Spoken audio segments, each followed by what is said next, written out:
Good day, this is Ray. Today is Saturday, April 3rd, 2021, and for me, another day of social distancing. Hope that you, your family, friends, and loved ones are doing well, staying home and staying safe. Let me begin by saying it's been another long week, and ended the week in a lot of pain. So, the strange thing about lupus is, it doesn't just affect one part of your body, it affects your whole body. And Friday, I was in a lot of traffic, and I was headed home, and it took me about an hour, a little bit over an hour to get home. But the strange thing is that we got off a little bit early, so I figure, most people are probably headed home or headed to visit family or go out of town for the Easter weekend. And anyway, I knew I was in some pain, but I didn't realize how bad it was until I tried to get out of my car on Friday and noticed that I had pain in all my joints. And as a matter of fact, I'm feeling it about as bad this morning. And so, it's frustrating. It is. I don't think a lot of people understand how frustrating it can be to deal with chronic pain, especially because I don't use pain meds or anything like that. Try to fight through it as much best as I can. Of course, I am taking the medications prescribed by my rheumatologist and primary care physician. Just recently, I discontinued taking the metformin, which was used to lower my blood sugar, keep my blood sugar lowered, I guess. The last test that I had for my A1C, it was about 5.2, 5.4, somewhere around there, from a high of 8. I think it was like as high as 8.4, 8.5, something like that. And I'm still taking 5 milligrams of prednisone, as well as Cellcept and Plaquenil, and then taking a few more medications. I can't think of it right now. Didn't plan on talking about that. But anyway, the title of my video is Life Before and After COVID. So, my life before COVID is not much different than life during COVID. What I mean by that is September 2018 was when I was first hospitalized for symptoms related to lupus. This was prior to my diagnosis. And I was only in the hospital for a day, but it was for weakness, and I'm going to read my notes. General medical tremor and anorexia. Why anorexia? Is because I was down to about 155 pounds at a time, and from my normal weight of around 195, 200. And I could tell you this, it was not anorexia. It was I couldn't hold down any food for probably a month prior to being hospitalized. I would eat soup or try to eat light foods, but then it would just come right back up, and I would be vomiting day and night. So I got treated for that, received a couple of bags of IV, had a couple of IV bags hooked up to me, and I don't know exactly what they gave me, but I can refer back to my notes at a later time. It doesn't really matter. And then May of 2019 was when I was hospitalized, and I thought it was a period of 22 days, but actually it was a total of 19. I was out for a couple of days, but initially I went in for the same reasons, but they did indicate that I had acute kidney failure, pneumonitis. But like I said, I think the pneumonitis happened. No, it did happen during that stay. I had woke up in the middle of the night. I vomited when I was in my hospital bed, and some of it went back into my lungs and caused the pneumonia. So aspirational pneumonia, to be specific. And so, I was in the hospital for that time for 8 days, and then they thought I was good enough to be released. I went home for a couple of days, but then my mom noticed how bad I was, and I couldn't walk downstairs to be taken to the hospital. So that my mom called an ambulance and went to the hospital. And then that stay was an additional 11 days being treated with high oxygen, been tested for everything, and then it was May. I'm not sure specifically what day that I was diagnosed with systemic lupus erythematosus.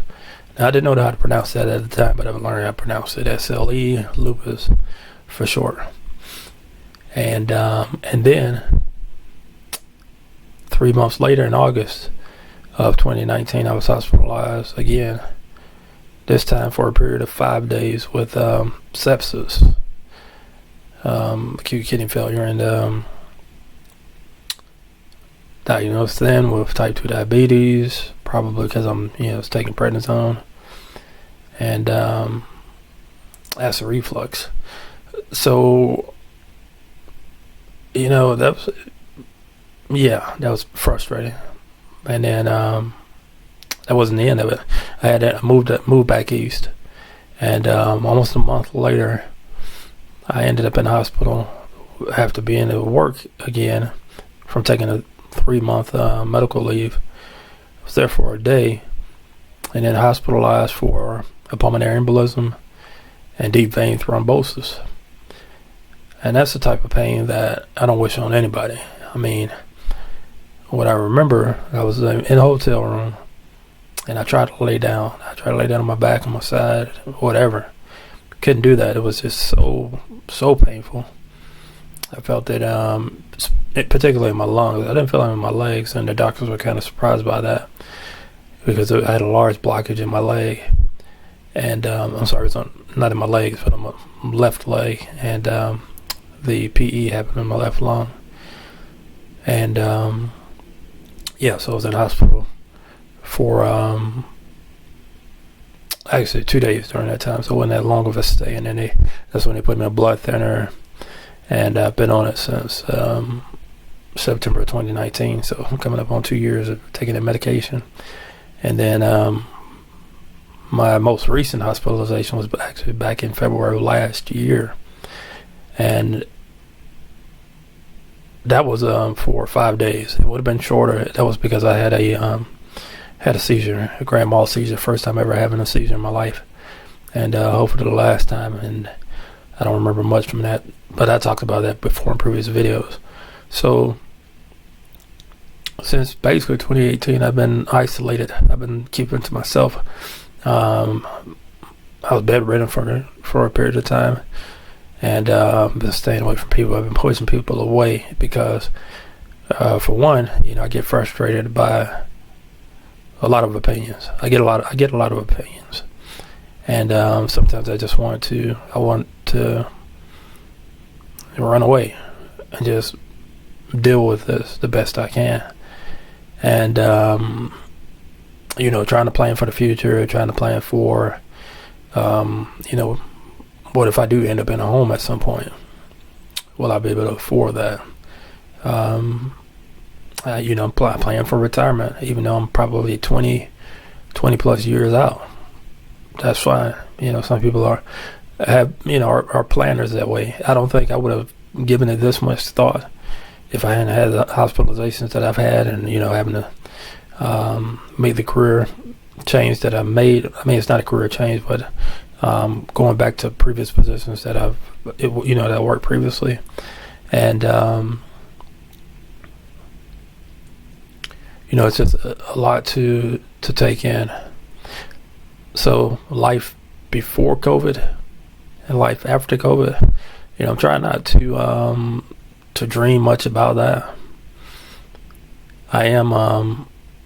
Let me see. I took my first dose of vaccine on the 24th of last month, and I'm taking my second dose on the 15th. So I have 12 more days before that happens, and then they say around 2 weeks or so, you'll be considered to be immune or vaccinated. And it could be a little bit longer for me because I'm on immunosuppression drugs. I don't know. But either way, I'm going to plan on getting tested a few weeks after I have the second dose to see if I'm protected.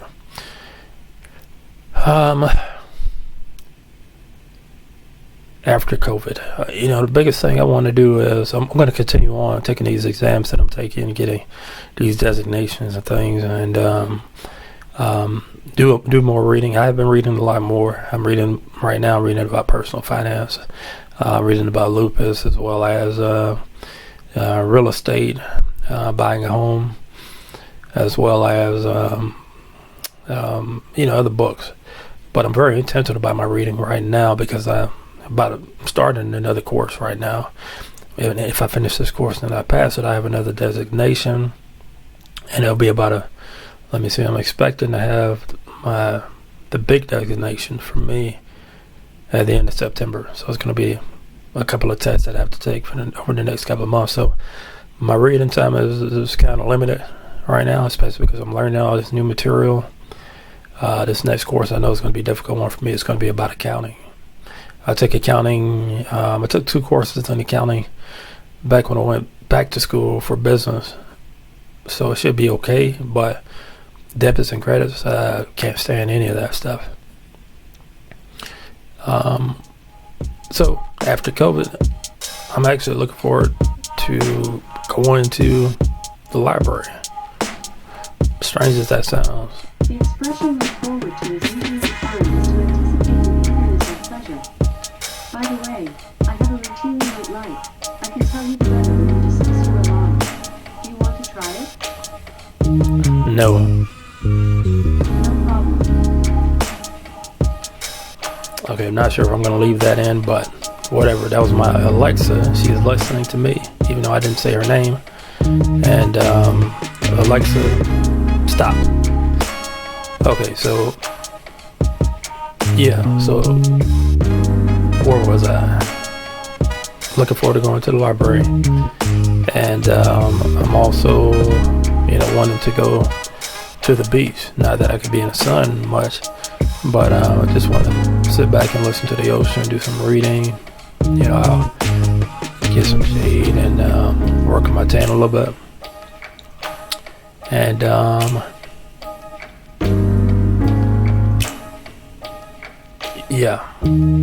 that's all I got. Alright, so if you made it this far, thank you as always for watching my videos. Feel free to like, comment, subscribe, hit the bell for notification, and you'll know when I post my next videos. Until then, I will see you soon. Take care.